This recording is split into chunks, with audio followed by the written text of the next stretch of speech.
Hello and welcome to another Lakehead International Live. On today's webinar, we are going to be doing our Wednesday weekly. So we are joined by admissions and we're doing our admissions update. Of course, we'll also be joined by our international recruitment officers to answer your questions. Even if they're unrelated to admissions, that's totally fine. We're happy to help you get the best answer today. Before we dive into today's webinar, I'll chat about where we've been this week with our Lakehead International Live series and what are the last few sessions of the end of the week. And of course, there's more coming up in the following weeks too. So previously on Monday meetups, we did our conversation club, so we learned more about that. And we were joined by Latifa, so she shared information about that opportunity where students get to converse in English and improve their English skills, but also meet fellow Lakehead students, all while earning towards their co-curricular record. So I'd certainly encourage you to watch that session right now. It's on our YouTube channel, as well as our Transition Tuesday with Jennifer Hay about immigration. That's also on our YouTube channel. So we had answered quite a few questions with regards to some of the updates out of IRCC. Upcoming, of course, tomorrow we're doing a Transition Thursday. We're doing cultural transitions and culture shock. That I think will be another great session. So I absolutely encourage our viewers to join us over there and learn more about the transition to Lakehead University. And last but not least, we'll wrap up the week with meeting our faculty members, and we're going to be doing geology. With that being said, of course, we'll dive into today's session. Things to remember, of course. We are joined by both undergraduate and graduate admissions today. If you do have questions for them and they encourage you to email, their emails are listed on the screen right there under undergrad and grad. So the first one, undergraduate, is intl.admission@lakeheadu.ca, and the graduate email is gstudent@lakeheadu.ca. You'll also notice at the very bottom of your screen, there's an email, welcome@lakeheadu.ca. That is International's main email. Of course, if you have any general questions about Lakehead, so whether it's about maybe scholarships and awards, housing, accommodations, meal plans, that sort of stuff, you can certainly email us and we can either hopefully get you the best answer or at least connect you with the proper person here at Lakehead.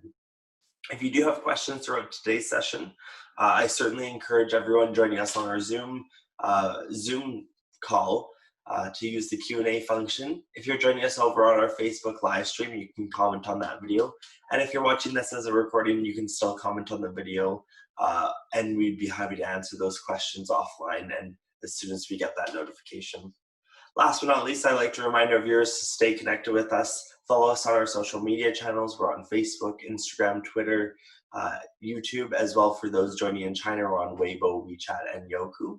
So you can follow us over there, get a sneak peek into Lakehead University, but also, most importantly, get major updates and major announcements posted there, as well as future events to join, such as this one. So without further ado, I'm going to head over to the Q&A to see if we've received any, and then we'll have our guests join us in just a second. So we do have a question. This one will be for Kelsey in undergraduate studies. And I forgot to mention to everyone, of course, we're all working from home right now, so we're all working remotely. So you might not hear the typical office noises that you would expect to hear in a general office. You might hear my dogs barking or Patrick dogs barking, or maybe some kids running around. That's totally okay though. We're here to answer your questions and stay connected with you nonetheless. So the question is, I am an international student and I will be applying to Lakehead University for undergraduate in physics, for fall 2021 intake. So that's really exciting to hear that you're joining us on today's webinar. Their question is, due to the pandemic, some students cannot give English proficiency tests. Then what would be the response by the university for such a condition? So maybe I'll have Kelsey, you chat about how we've updated our English language requirements based on the current pandemic, and then we can go from there.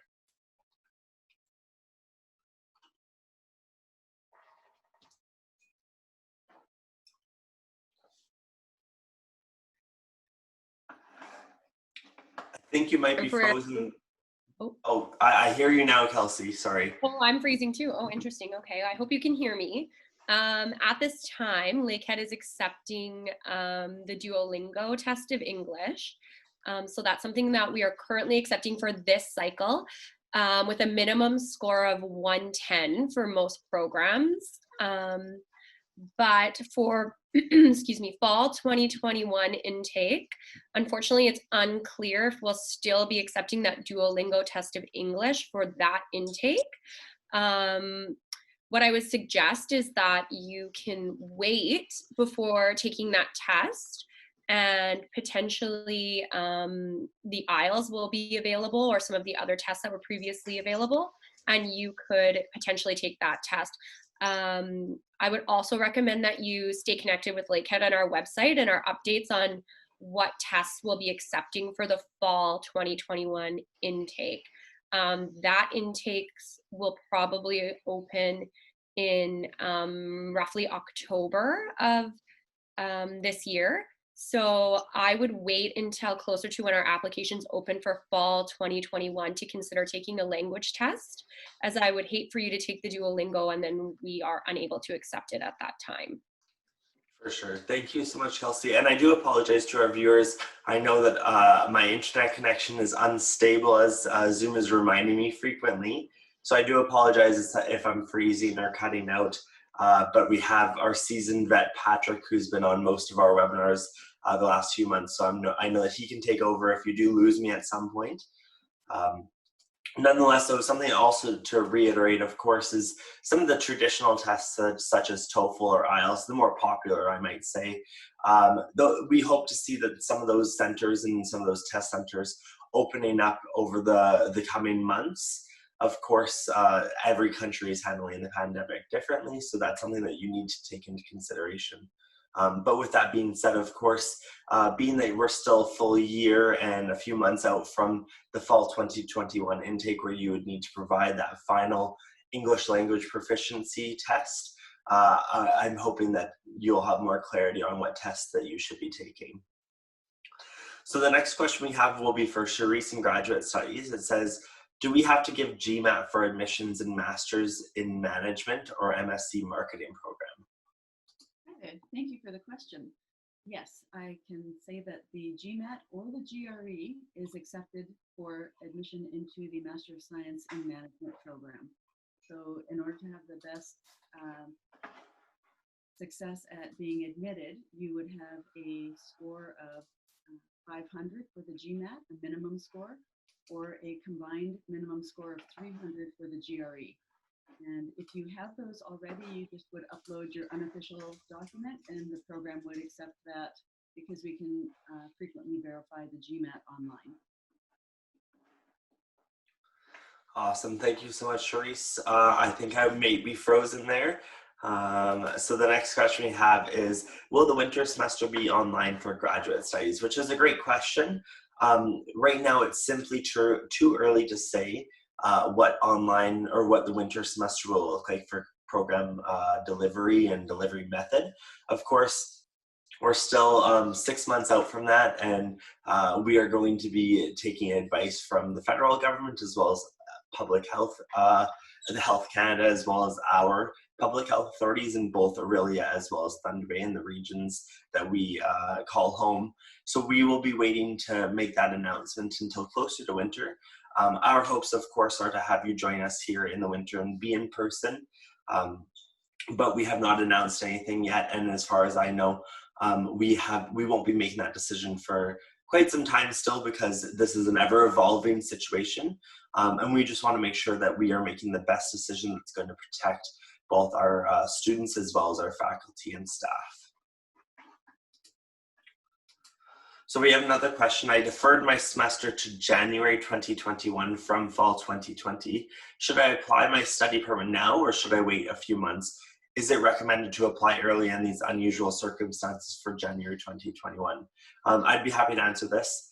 Absolutely, we're encouraging all students to submit their study permit application as soon as possible. If you do have a letter of acceptance from Lakehead University, you can use that letter of acceptance to apply for that study permit online. What IRCC is doing right now is now that you are submitting your applications online, which you were before as well, essentially you're being put in a queue. So they are still processing applications right now. We are anticipating that there is slightly longer delays in those processing times, and we understand that there are certain situations where, for example, biometrics or medical exams cannot be completed.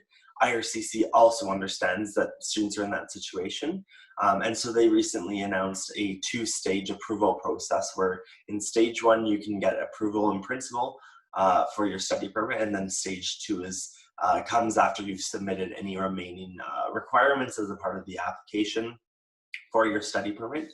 But to follow back and kind of go back to the original question, should I apply now or should I wait? Absolutely apply now. The sooner you apply, the faster you can get that study permit and the more confident you are, so there's no delays in your travels when you do join us in January 2021. So we have another question. I'm an international student and I want to pursue my master's in MBA. So what about the admissions process for fall 2021? So I'll pass it over to Charisse. I know that admissions hasn't opened for fall 2021 and graduate studies quite yet, but maybe you could chat about when we anticipate that, all that sort of stuff. Hi, sure, thank you. Thanks for the question, Mohammed. So we will be opening the MBA program likely in October. And so I would encourage you to continue to watch the website. You'll see when the application is open. And then you will need 3 references and your unofficial documents to apply. The MBA program does make early offers, and so try to get the complete application in as soon as possible. Awesome, thank you so much, Charisse. So the next question is, hello, I'm an international student. Right now I'm in high school and I will apply for fall 2021. Or they said 2021, so that potentially could also be winter. They said, I wanted to know if you take the IB diploma as English proficiency test. If you do, what is the score I must have in English? So I'll pass that one over to Kelsey to chat about IB and whether or not we can do that. Sorry, Jordan, you froze again on my end. I think we're on the question about from the IB student about English proficiency. Is that correct? Yes. Okay. Yes. So unfortunately, we wouldn't accept your IB diploma as proof of English proficiency. However, what we can consider is if you've studied for 3 years in English, you can have your school provide what's called a medium of instruction letter, and we can consider that. So our English proficiency requirements are either 3 years of study in English or providing us with a test of English, so Duolingo or IELTS or TOEFL are some of the more popular ones. Awesome, thank you so much. I do apologize to our viewers that my internet's a bit buggy today. I know it's not typically, but we're trying to work through interesting times for sure. The next question we have is, can internship experience compensate full-time work experience? As I have 2+ years of internship experience in the field of marketing, but I have no full-time experience. I am in my final year of BBA. So I'm assuming that the student, if they're in their final year of BBA, they're potentially interested in one of our Masters of Business programs or one of the graduate programs offered within the Faculty of Business Administration. So I'll pass this one over to Charisse to maybe speak to students that are looking to use work experience as a part of their application.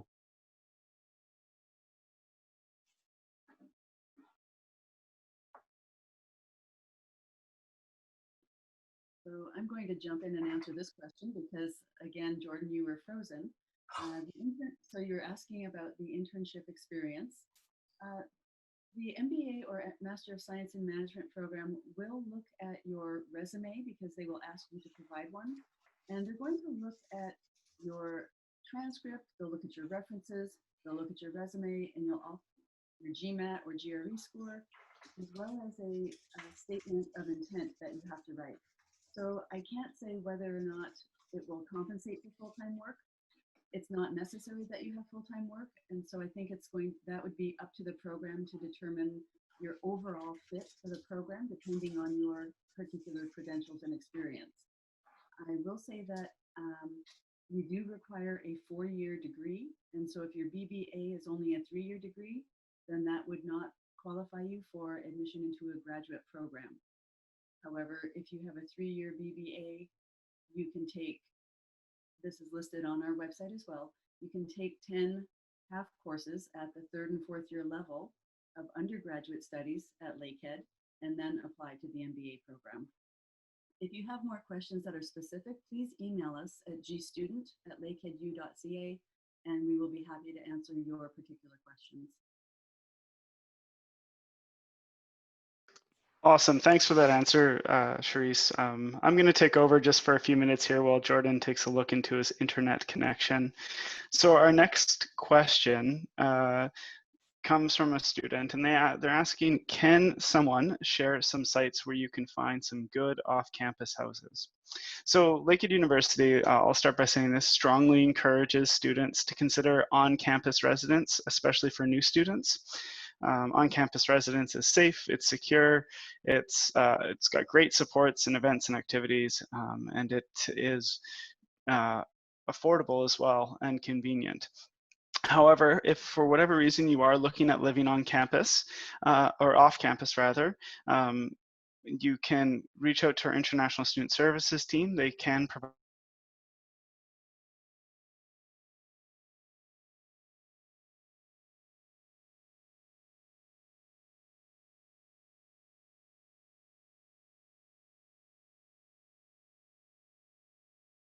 agreements in Ontario, and ensure that you're renting a quality property, as you know, the university can't guarantee the quality of different off-campus housing. So I'm just going to take a moment and read some of our questions here.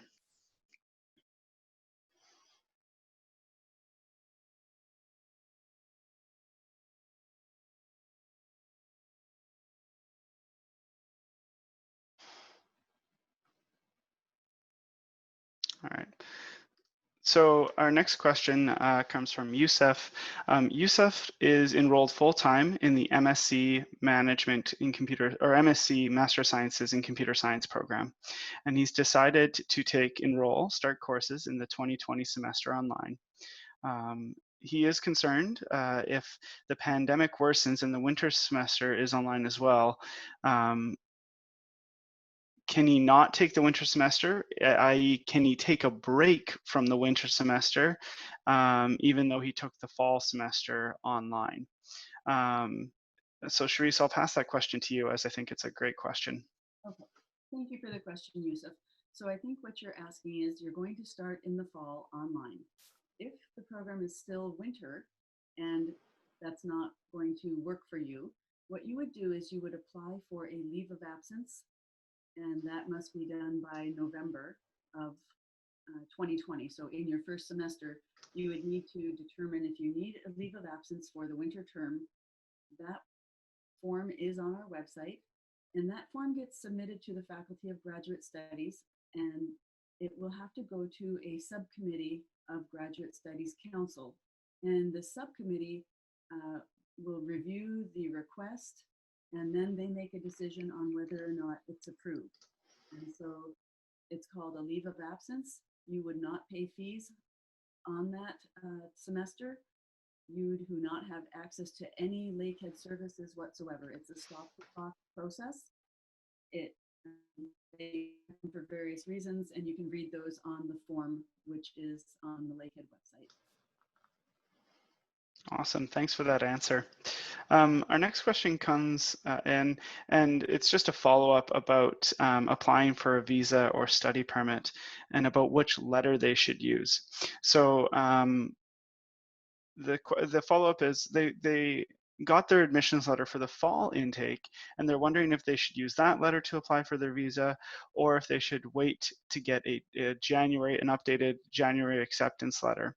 So I know for our undergraduate students, our offer letters are generally good for both fall and winter. So if you're an undergraduate student, and Kelsey, you can correct me if I'm wrong, there's no need to wait for an updated offer letter because you have the offer letter you need. That's right. Awesome. But perhaps, Charisse, if a student has deferred to the winter semester, will graduate students be given a updated offer letter? Yes. So if they submit a deferral or they want to, basically if they've got an offer and they need to switch to winter, then they would just email us and we will provide that to them. Sure. And so my advice to that student is, use the offer letter for the semester that you're planning to attend. And if that semester is the January semester and you're an undergraduate student, you should go ahead and apply. If you're a master's student, wait till get your January offer letter and then use that to apply. I see Jordan's back, so I'll pass it back to him. Awesome. Thank you, Patrick. I'm hoping that we are smooth sailing from here on out. Let me know, though, to my colleagues, my co-panelists, if I do freeze up again, I'm sure that you'll step in to finish off the question that I start. The next question we have is, can students at Lakehead University take double majors or a minor in a combination like physics and entrepreneurship or physics and computer science? And will there be any difference in tuition fees in such cases? So that's a really great question. I can speak from experience. Actually, I did the Honors Bachelor of Commerce here at Lakehead University, so it's a 4-year program. I majored in marketing, and I also minored in human resources and industrial relations. So minors are certainly available within a variety of different programs. What I would encourage you to do for any of our students that are interested in potentially taking minors, once you're on our academic calendar, which lists all of your program requirements, you'll actually see that all of our minor requirements are also listed there. So for example, if you're completing a 4-year physics degree and then you're interested in pairing it with a minor, if you did in a minor of human resources and industrial relations like I did, you would have to complete 2.5 full credit equivalents in human resources in order to achieve that minor. There are specific courses outlined also within that 2.5 full credit equivalent that you must complete. Each program and each minor is different though, so that's something that each student should research on their own. In the case of entrepreneurship, also I know that we do offer a certificate of entrepreneurship, which I would certainly encourage you to explore on the Faculty of Business Administration's academic calendar. I think that you'll be really excited to learn more about that one. With regards to, is there going to be any difference in the tuition fees in such cases?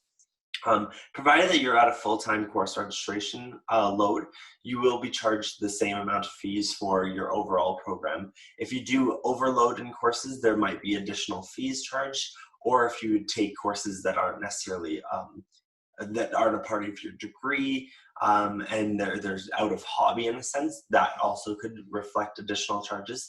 And the same goes for if you at any point need to drop below that full-time registration and you become a part-time student, which I know that international students are supposed to be enrolled full-time, but in some cases, if you have to drop down to that part-time, you are charged individually for courses. So any questions regarding tuitions though, our international accounts officer, Chris Gallinger, is happy to address those. So I certainly encourage you to connect with him directly. If you do have more specific questions, he'd be happy to help work through those.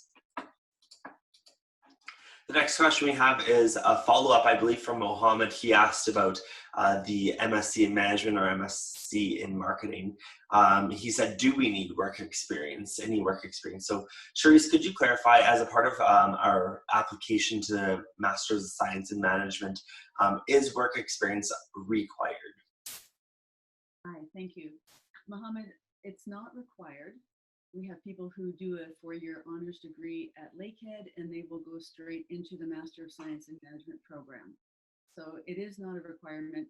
If you have been out of school for a while, then you likely would have work experience, but you're going to submit a resume and so they'll be able to see what you've been doing, with your education and with your education and work experience if you have any. So you don't need it to apply.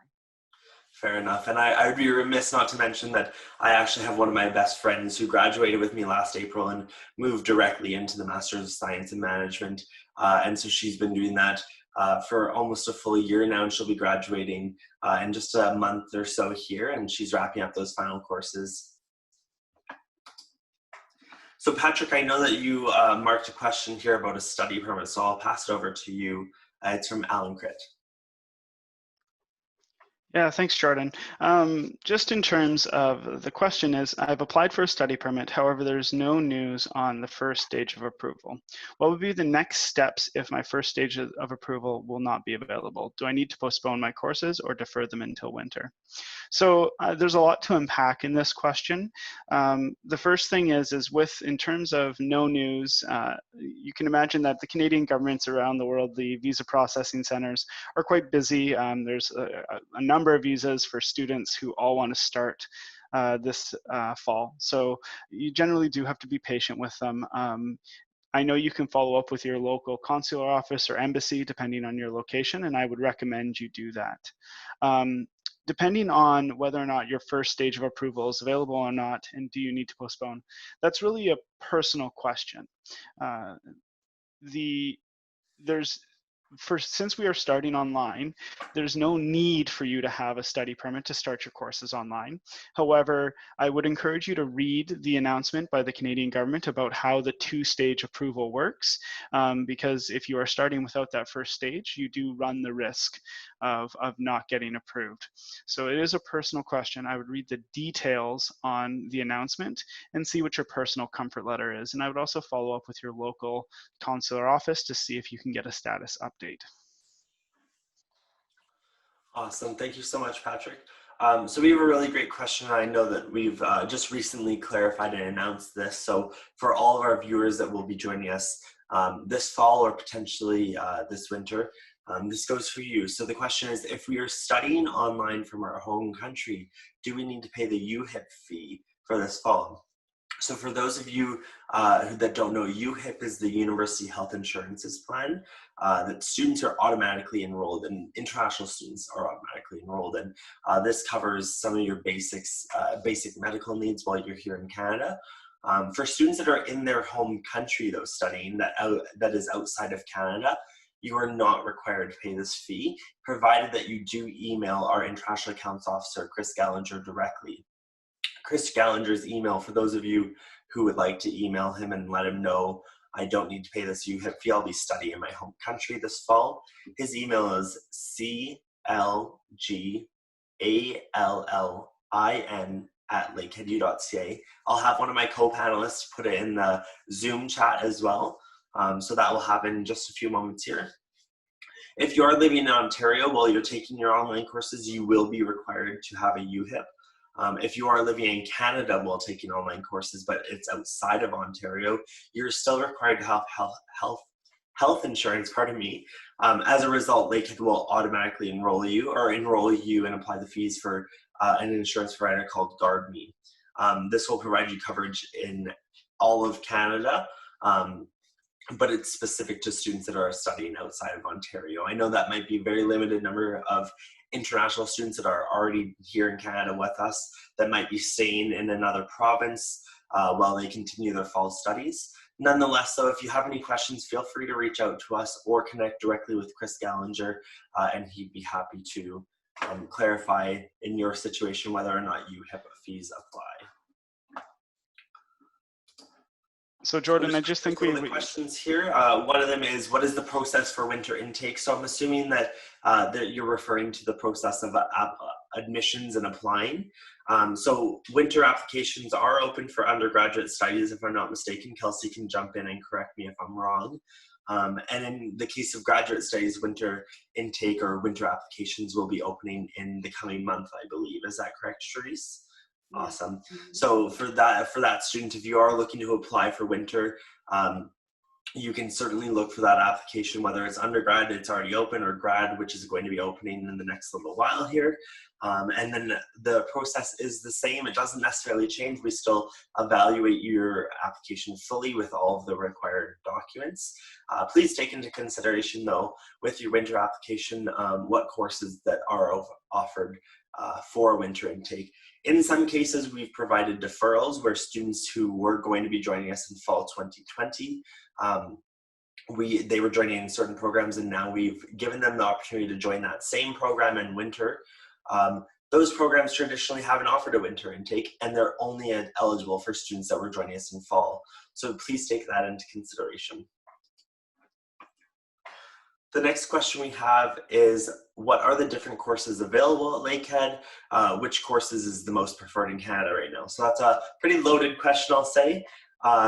There's plenty of courses at Lakehead, plenty of programs. I believe it's over 85 programs that we have, and many undergrad, many grad. So that's both bachelor's, master's, PhD, certificates, graduate diplomas. There's a really wide variety of programs that are offered. The most popular preferred in Canada right now, that also is another question where you can't necessarily narrow it down to just one program. We've certainly seen a large number of students joining us in our engineering programs, our business programs, and our computer science programs. So typically we'll see lots of students joining in those STEM focused programs. But that being said, our recommendation, and as advisors to our future students, don't join a program simply because it's the most preferred or popular in Canada. Join a program because you are truly passionate about learning in that program and growing within that program, and it's something that you see yourself doing in the future. We know, and we as advisors, and even when we work with our fellow team members that as advise current students in their first, second, third, and fourth year, we know that the students that are most successful in their program are the ones that are passionate about the learning that they're, the teachings that they're learning, all that sort of stuff. So if you join a program simply because it's the most popular, but you're not necessarily interested in it, I can't say that it's going to be the best experience for you. So I absolutely encourage you to kind of sit down and do a self-evaluation as to where you want to go in the future. If you want to meet with any of our recruitment advisors, we do have in-country advisors around the world, which Patrick noted last time and reminded me, probably the best part about our in-country recruitment advisors right now is the fact that you don't have to stay up till 3 in the morning or anything to meet with Patrick or Jason or Hector, any one of us in Canada here. We have folks around the world that are able to meet in time zones that are very similar to you, if not the exact same. So there's no worries about if you want to have a 10 a.m. meeting there in India, for example. We have 2 dedicated recruitment advisors in India that would be happy to meet at the same time, and you don't have to stay up too late, and they also don't have to stay up too late or wake up too early for that either. Yeah, and Jordan, I'm just going to jump in and add, for those students who are in mine or Hector's, the people who are based here in Canada, if you're, I work with students out of the Middle East, Africa, and the Caribbean. I do have time slots that are meant to accommodate the natural differences in our time zone. So please don't let that stop you either from making an appointment with me. I'll get up early or stay up late so you don't have to. For sure, yeah. I'll encourage our viewers fill his inbox there with the appointments, and you'll have him busy all day here. So the next question we have, this one will be for Charisse in Graduate Studies. It is, I am a Master's of Science in Computer Science program. Earlier, the date to defer is July, at the end of July, but I want to begin online this fall. If I do not get stage 1 visa approval before the term starts, that is September 8th, can I drop the course and then defer to the winter? So I'll let Charisse answer that one. Okay. So this is a little bit tricky because what will happen is as soon as you register for your courses for the fall, you will be billed tuition. If you drop those courses and withdraw to defer before the first day of classes, then I believe it's 100% tuition refund, but I'm not sure about the student activity fees. So that would be a question for the accounts office. Grad studies will not, we don't give out advice about accounts because that's not our area of expertise. But in terms of, can you withdraw and then defer to the next intake? I think you might need to ask us that question online because I don't know if the program will accept to automatically defer you to winter if you've already registered for fall. So maybe send us an email and we can check it out with the program. For sure. Thank you so much for clarifying. The next question we have is from Alan Crit. If I get first stage approval for my study permit and start studying online this fall, but later my final approval so that stage 2 approval doesn't go through, shall I get a refund after that? And then he did note that or they noted, pardon me, that they have paid 1 year of tuition fee to process the SDS visa process or visa application. To our viewers, just to remind you, there's a few different visa application streams, and this is just one unique one. So don't be overwhelmed if you haven't paid that 1 year of tuition fees. It might not be a part of your visa application. But getting back to the question at hand, will you get a refund? So there's definitely refund policies out there for students. So if you do begin your fall studies online, there are certain dates and requirements that you must meet in order to be eligible to a partial refund or a full refund. After a certain point though, and if you do complete your courses, so if you complete the entire fall semester, you write your final exams and you receive that final grade from your professor, at that point you will not receive a refund for courses completed at Lakehead University. At that point you will have a transcript with Lakehead University. I see that my internet is unstable. So Jordan, I passed over to you to wrap up how students will receive their transcripts and then they can use that to transfer to other institutions. Sure. Yeah. So what Jordan was getting at is if you have when you complete courses, and you can request official transcripts from either undergraduate or graduate studies. The offices will provide you official transcripts that you can then provide to institutions, say in your home country or other institutions anywhere, for a transfer credit assessment. So we will provide you with official transcripts if you so request them. And just like Lakehead takes in transfer students, many universities around the world take in transfer students. So, it's a complex time we're living in, and we're doing our best to support our students. Awesome, thank you, Patrick. So the next question I have is going to be for Kelsey. It is, if my high school provides a letter that states that I have pursued education in English for the past 3 years, then can that be valid as the English proficiency requirements? Thanks, Jordan. Typically, we would consider a letter that states that you've studied in English for 3 years. So if you want to forward that to us, we can take a look at that. Our email, I believe Jordan has it provided. It's intel.admission@lakeheadu.ca. And you can send something like that to us and we can take a look and give you an answer to that question. Awesome, and I think that answered a few other questions, open questions in the Q&A about letters from institutions about English proficiency questions. Of course, all of our English language proficiency requirements are published online on both undergrad and graduate admissions websites, so you can certainly explore those there. And we do clarify. Patrick, I'll pass this next question over to you. It says, can you tell us a little bit about scholarships and the dates to apply for them? Sure. Thank you, Jordan. This is a great question. So Lakehead University has a really robust undergraduate scholarship program. And how it works at the undergraduate level is that when you apply to any academic program at any point, you are considered for a scholarship. Our admissions team assesses your grade point average, and depending on your grade point average, you may qualify for a scholarship. Our scholarship for undergraduate students is a merit-based entrance scholarship, which means to say the higher your grades are, the more money you will be given depending on where you fall. The other great thing about our undergraduate scholarship is that there are tiers that are renewable. So if you qualify for our $20,000 scholarship, that is $5,000 per year broken down over the course of a 4-year degree. Or we have a $30,000 scholarship for those really high academic achievers, which is 7,500 Canadian dollars per year, again, broken down over the 4 years of your degree. So the great thing is, to kind of summarize, is all you have to do is apply to an undergraduate program to be considered for that scholarship. Graduate funding is quite a bit more complex, as you can imagine. The nature of graduate programs is such that funding may come from a variety of sources, from faculty, from grants, from the Faculty of Graduate Studies for teaching assistants and whatnot.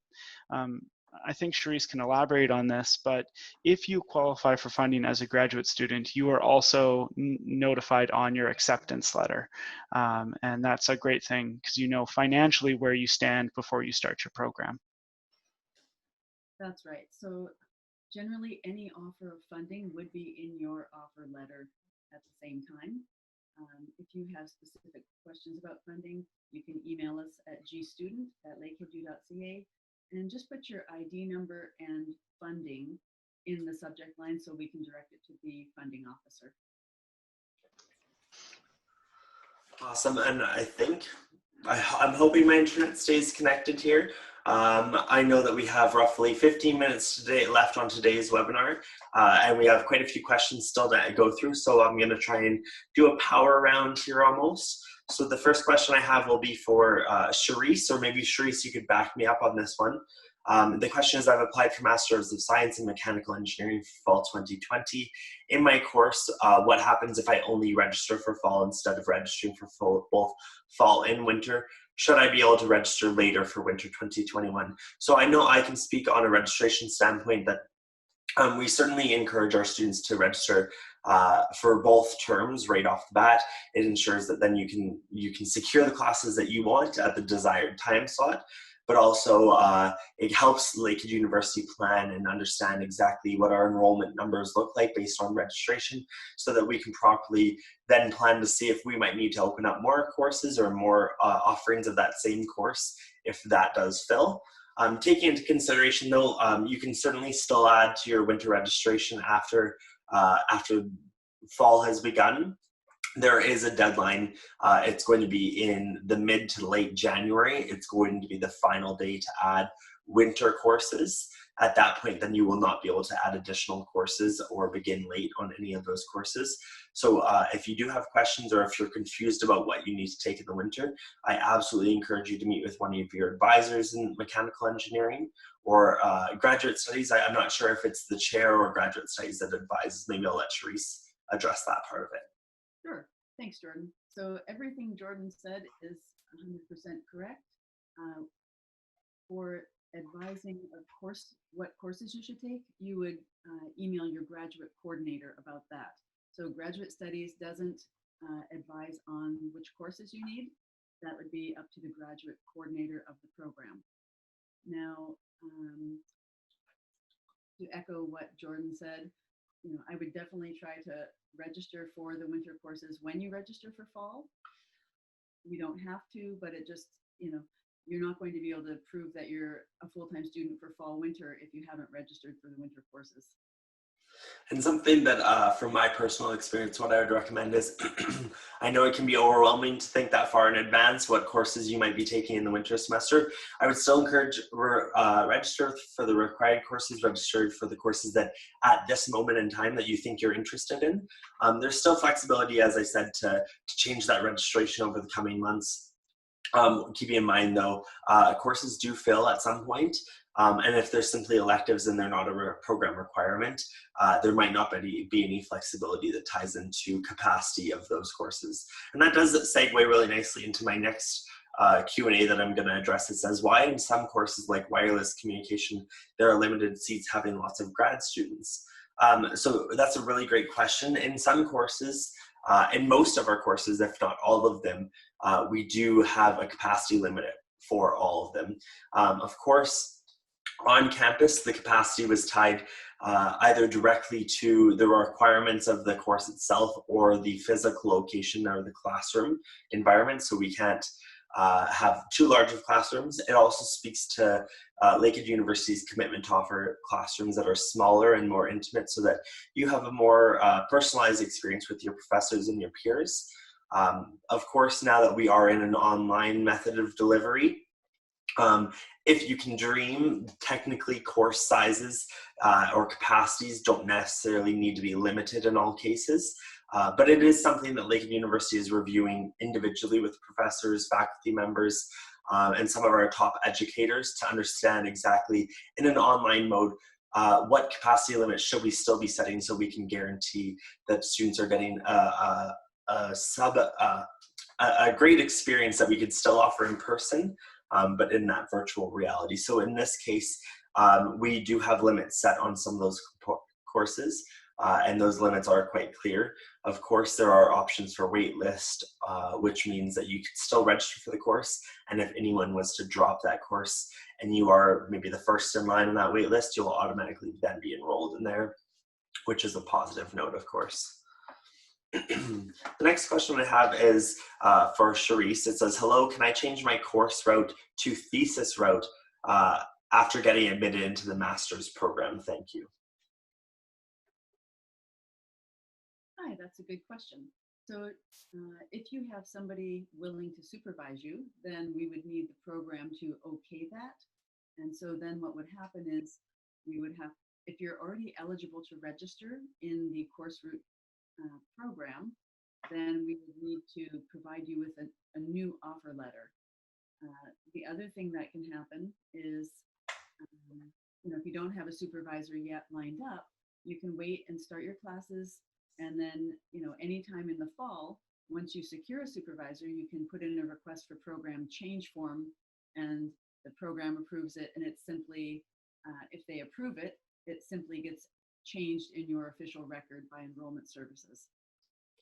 Awesome. And I think this is a good segue into another question. I'm going to jump ahead quite a few here to a question from Mario. It says, I'm interested in studying a master's in chemical engineering, and one of the requirements is to contact a supervisor and get accepted by one of them. Could you tell me if any supervisors are accepting new students now, or if due to the COVID pandemic, none of them are accepting new students? So I'll pass that once again to Charisse. Sure. Thanks, Mario. Okay, so to obtain a supervisor, you're going to need to make direct contact with your potential supervisor. And the way I would do that, if it were me, is I would go on to that program's website. They always have a list of their faculty members. And then each faculty member generally has their own website or link to the specific research that they are doing. So what you want to do is go through and review each faculty member's area of research interest, see if any align with research you are doing or have done, and then you need to connect with them personally to say, introduce yourself, here's what I've worked on, these are my goals, something that's measurable, that, it's not just, I like what you're doing, I want to do this too. You need to be really focused and thoughtful and have, here's what I've done, here's where I'm going, here's how I plan to get there. And in that way, the supervisor, if they're taking students, they may, like what you've written and may decide that, what, I'm not taking students right now, but I think I might be taking a student next semester. So that's the way you get a supervisor, is by doing a little bit of homework on who the faculty members are, what they're doing, and then connect with them directly. You can't just apply to the thesis-based program and, hope to get in, because if you haven't made contact with anybody, it's unlikely that they would admit you to the thesis-based program. Thank you for clarifying. The next question I have is for Patrick. And Patrick, I know that you might not be able to answer this one directly right now. You might have to connect with this student offline. But they said, hello, I'm currently studying in grade 12 in Oman and will be applying for fall 2021 semester. So we're really excited to see and hear that students for fall 2021 are already joining us and learning about Lakehead. Thanks for joining us. Their question, though, is I wanted to know how to apply for a visa since there is no Canadian embassy in Oman. So I don't know if you've had that experience or can speak to that right now. Yeah, so it's great to see someone applying from Oman, and it's one of my favorite places to visit during my travels. So hopefully once restrictions lighten up and the world gets back to normal, I'll be able to visit and we can chat if you're in the Muscat area. In terms of the visa application for that region, the thing to do is apply online. So the nearest Canadian embassy or consulate office is in Abu Dhabi in the UAE. However, a large part of the process for a visa application can be done online. You can submit all your paperwork easily. And there may be what's called a visa application center, a VAC, which is potentially a third party that the Canadian government has licensed to collect documents and take biometrics. I believe there is one in Muscat. So the first step, though, is start your application online, and then we go from there. Awesome, thank you. And of course, for this student, applications for fall 2021 haven't quite opened yet, and they won't open for undergraduate studies until, as Kelsey mentioned, this fall. Typically, we see those open in late September, early October. And then once that opens, of course, you'll need to apply to Lakehead University.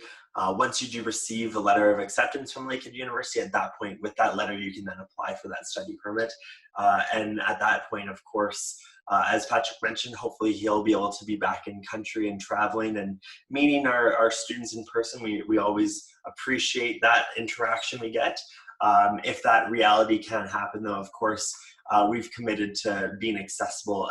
As you know, we're offering those one-on-one virtual counseling sessions, and we hope to be offering those throughout the upcoming recruitment cycle as well. And so you can certainly book an appointment with Patrick, and he'd be happy to walk through that process and give you some more information if you ever need to. So the next question, I'll pose it to undergraduate studies first, and then I'll have Charisse answer it as well. The first question, though, is, are pre-assessments provided for students who want to know whether they are eligible or not for studies, and what can they do to improve their chances? Sure, thanks, Jordan. Yes, so we can issue you a pre-assessment if you want to send us an email at our email account that Jordan provided, intel.admissions@lakeheadu.ca. You can send us an email asking for a pre-assessment with all of your documents. So particularly your year 12 is what we're most interested in. You can send that along, and we can take a look to ensure that you meet our basic admissions requirements. For a formal assessment, though, you will be required to apply, and a pre-assessment is just that. It's something that we can help guide you to make you aware of if you meet our basic requirements. So definitely send that along. We'll take a look, and we can give you an answer about that. Awesome, and of course that was for undergraduate studies, and then we'll have Charisse speak to the many graduate study applications. So unfortunately, I don't have as good news as Kelsey. At the graduate level, we simply cannot do pre-assessments just because we've got such a high volume of applications that it's not fair to people who have paid for their application, for us to stop what we're doing and pre-assess somebody who hasn't put in a formal application, who hasn't provided the documents. We would love to do that, but we just can't. And so, we're looking for a B average. It depends on from which country you are applying from. So there are some different websites. Unfortunately, Lakehead doesn't have, a conversion table. I wish we could, but there are, like some of the other universities have, I'm from this country, here's kind of a general what we're looking for. You can also, if you're international applicant to graduate studies, I see a lot of WES evaluations, and so you're always welcome to get a formal evaluation by WES. And I think it's probably would cost, I'm not sure, don't quote me, but maybe around $250. But the nice thing with that is they authenticate your documents. They will do a GPA conversion, and they will say what your degree is equivalent to. And then you can order that document at any time, even 15 years down the road if you need it for something. So a lot of our international students are using WES just because, they know what their credentials are worth, or they want to know what they're worth before they start spending money to make applications. So, if you have a specific question, we're happy to try to answer it. You can always send it to gstudent@lakeheadu, but typically they'll say, you may get the answer, we don't pre-assess. But if it's a simple general question, sometimes we can do that for you. For sure, and I think that also something that I wanted to touch on there is the fact that with graduate studies, which differs slightly from the undergraduate admissions process, is that many of the applications go to the program coordinators of the faculties or departments themselves, and they have committees that then assess those applications. So to do a pre-assessment simply wouldn't be a fair assessment, because you wouldn't be able to be a part of that applicant pool, which then they take the top candidates out of that applicant pool for offers. So the process is slightly different. So that's also a reasoning behind why we are able to offer a pre-assessment in undergraduate studies. But to clarify once again, for both undergrad and grad, if you do have questions about the admissions process or a very specific question about some of the requirements, we're always happy to address those sorts of questions. So we certainly encourage you to reach out. And if you do have if you need any assistance, you can also access our in-country recruitment advisors that also have experience within their own markets and sort of the grading systems there. The next question we have is from Yusuf, and this one will be for Charisse, and then we'll have to wrap it up here shortly. I know we're coming close to 11. It says, I'm a graduate student and I'll be starting my program online this fall. My degree requires me to work under the supervision of a faculty member for my thesis. Will the computer science department assign me a supervisor, or will I have to contact them myself? If I have to contact them myself, what is the preferred protocol for communications with professors? Hi, Yusuf. So just to clarify, you have been admitted into the thesis-based program. I'm assuming that's correct. I don't have your documents in front of me, but typically they would have assigned somebody to you, or they would have something in mind. And so what I would recommend you do is reach out to the program. You can reach out to Rachel Wong. She's the grad administrator for computer science, and it's gradcompsci@lakeheadu.ca. I'll type that in. And she would be able to help you with that question. So if you just give me a couple of moments to pull up her email address, I will type it in. For sure. And in the meantime, Charisse, while you get Rachel's email address and put it in the Zoom chat, I'll pass the last question for today off to Patrick. I know that we've talked about this question and I think he likes answering it. So could you please tell us or talk briefly about employment opportunities that Lakehead could probably provide to international students in the future? So maybe, Patrick, you could speak to both employment opportunities while you're a student at Lakehead, and then also post-grad as well when students graduate, sort of our employment rate, all that sort of stuff. Sure. So let's talk about while you're a student. We have a great team of people here, part of the Student Success Center, that help students find jobs. There are both on-campus and off-campus jobs. And truthfully, I have never met an international student that wants to have a part-time job while they're studying who can't find one. So there's lots of work available. Keep in mind that international students in Canada, while they're studying, do have to follow the guidelines set out by the Canadian government, which means you can only work 20 hours a week during your studies and 40 hours a week during your vacation time. So this would be our summer vacation or over the Christmas break. I encourage all students to look at getting a job if they can balance it with their studies, as it's a great way to network and build your resume here in Canada. In terms of after graduation supports, where Lakehead is an employment-focused institution, both at the undergraduate and graduate level, our employment rate is quite high. In past years, it's been 94.6%, but I believe it actually just went up a little bit. Jordan can probably correct me if I'm wrong. So we're graduating a lot of students who are ready for the workforce. Again, our student success team does have a lot of connections to help students find jobs after graduation as well. And so we look forward to helping you with that transition as you move forward. Awesome. And like Patrick mentioned, we do have a really high employment rate within 2 years of graduation. And that's something that we're very proud about here at Lakehead University. So the first fact right there is that 96.7% of all of Lakehead's graduates are employed within 2 years of graduation. That number and that percentage is very high, of course, nearly 97%. When you put that on a comparative scale to Ontario in general for post-secondary universities, we are well above the provincial average for employment rates after graduation, which is of course exciting. And I certainly encourage students to evaluate other universities as they look to see where they might want to study. Take that into consideration and see what other universities are able to provide. It's something that we're always proud to talk about.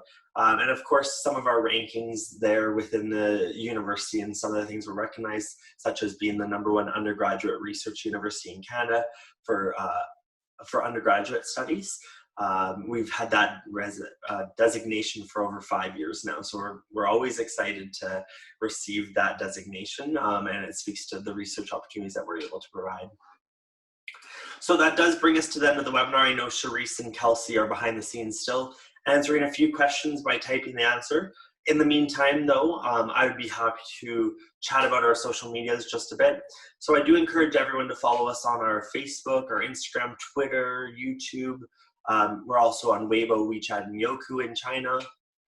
One special note here is that if you are on Facebook, I certainly encourage you to join our Facebook page, Lakehead University International. And we have a group started for the incoming class of 2020. So that group for the incoming class of 2020 is a great place to start conversations with incoming students, future classmates, potential roommates even, as well as folks back home in your home country.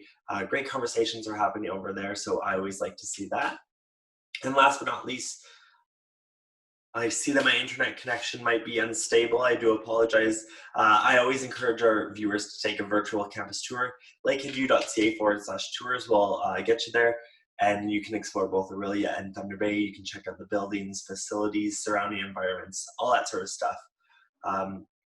So once again, we want to thank you for joining us today, and thank you to my co-hosts and panelists for joining and answering so many questions. We will wrap it up here though for today, and hopefully you're able to join us tomorrow for our Transition Thursday about cultural transitions and culture shock, or our Faculty Friday about geology. So thanks again, and we will see you in a future webinar. Bye for now.